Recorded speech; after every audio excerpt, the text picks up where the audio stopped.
Lo que no dice la lección como una contribución a la misma. El gran conflicto, el triunfo del amor de Dios. Lección 13. Elohim, teniendo la razón perfecta para crear, planeó como el objetivo de su plan hijas e hijos, por lo cual asume el rol de padre, Elohim Padre. Cuando determina el costo de su solo y único plan, asume el rol de hijo, Elohim Hijo.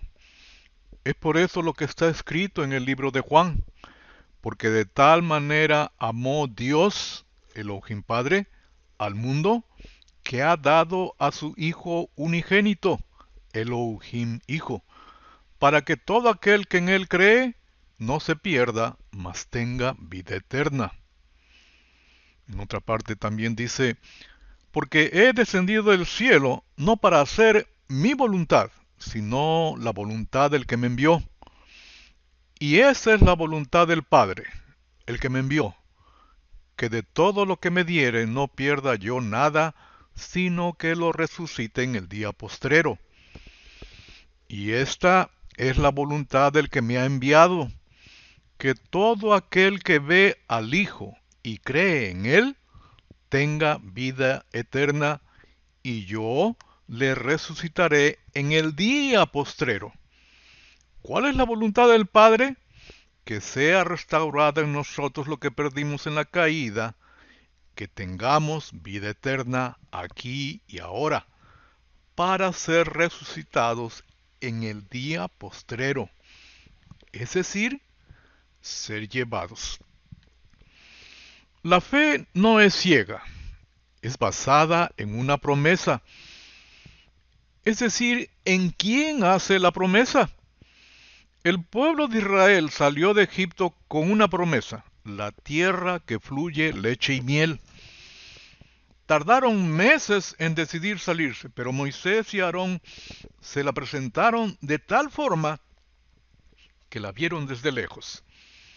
Es pues la fe, la certeza de lo que se espera, la tierra que fluye leche y miel, la convicción de lo que no se ve. Desde lejos se las hicieron ver al pueblo de Israel. En el tiempo de Oseas, a pesar de los conflictos que tenían, persistían en vivir en la infidelidad. Les dice, no tendrás sosiego en las reuniones de las fiestas, en las reuniones de lunas nuevas, ni en los días de reposo. Y por ofrecer sacrificios de infidelidad, eso es retribuido. Pero Dios tiene la solución, y es única la solución del Señor, el desierto. Por tanto, he aquí, la seduciré, la llevaré al desierto, y le hablaré al corazón.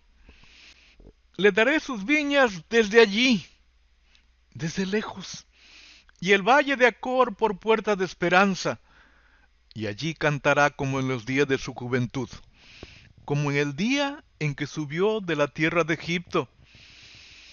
El desierto es la palabra de Dios.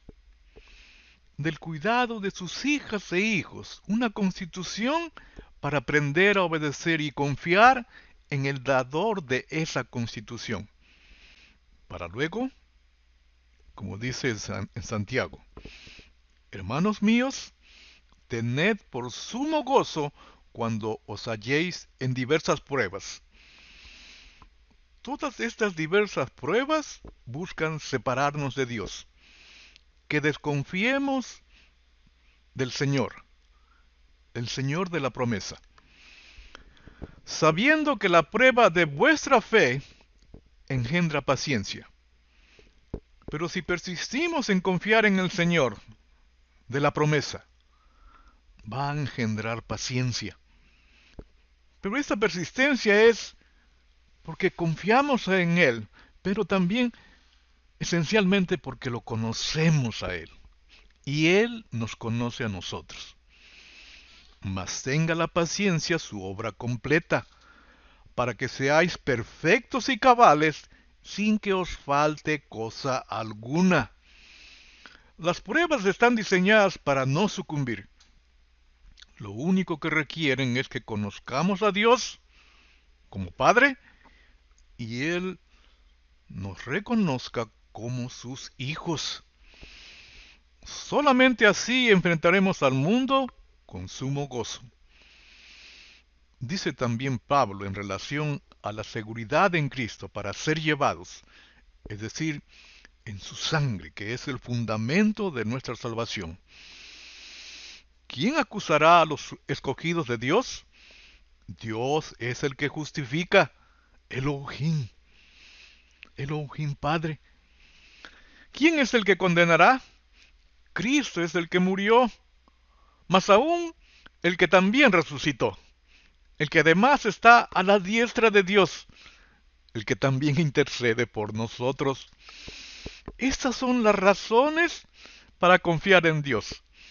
Este conocimiento está enraizado en nuestro ser, en nuestra mente. ¿Quién nos separará del amor de Cristo?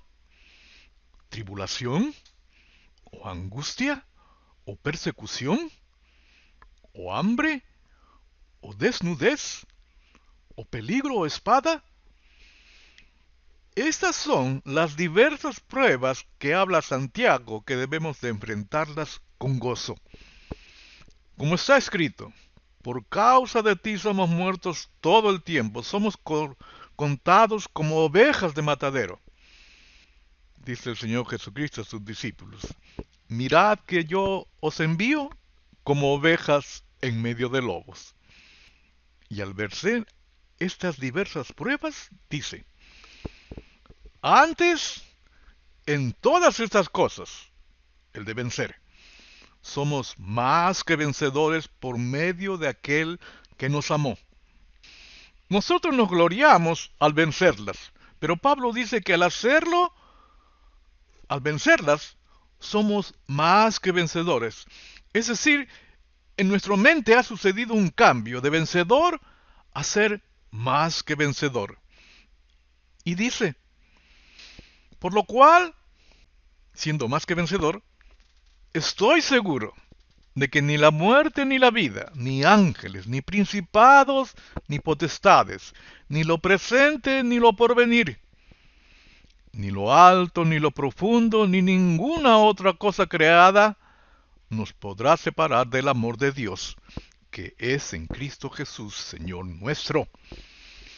La promesa, la primera, se refiere al quehacer cotidiano, y esta última, siendo más que vencedor, a permanecer incólumes ante diferentes ideologías y filosofías y formas de vivir. El sistema de sacrificios realizados en el santuario es perfecto, porque lidia con los pecados, el pecador y el pecado.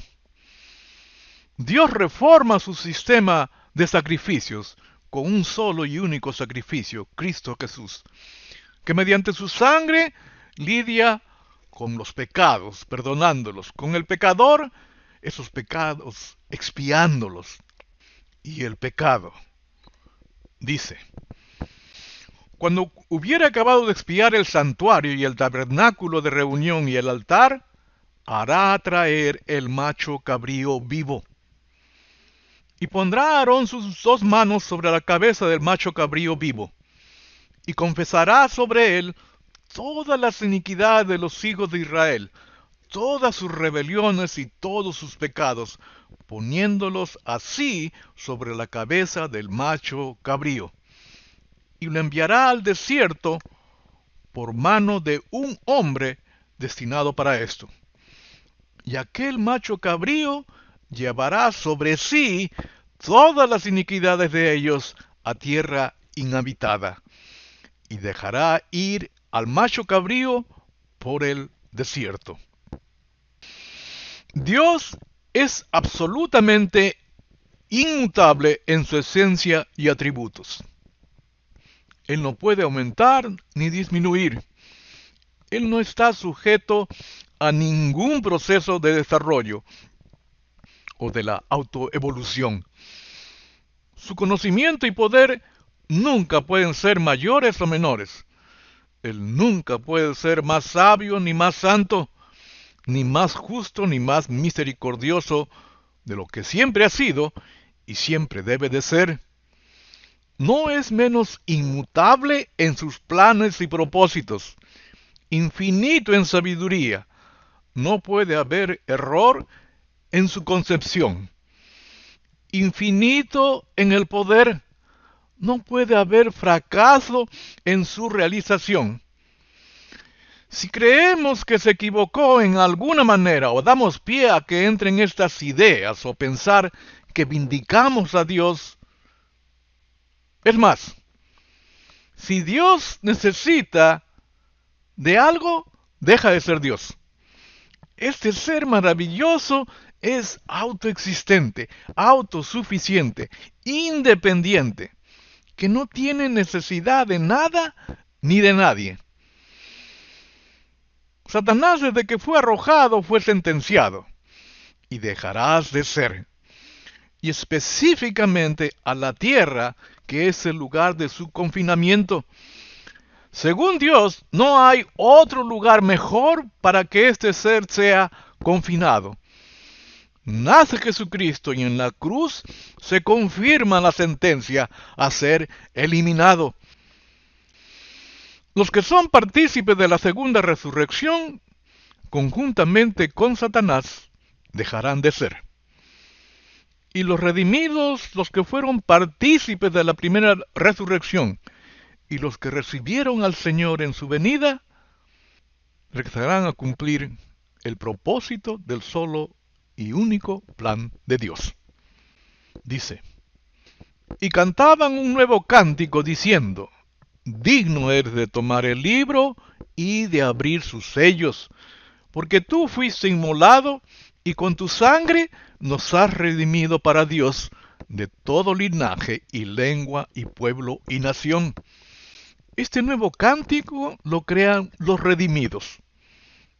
Y nos has hecho para nuestro Dios reyes y sacerdotes, y reinaremos sobre la tierra. Antes de ser llevados, nos ha hecho reyes y sacerdotes.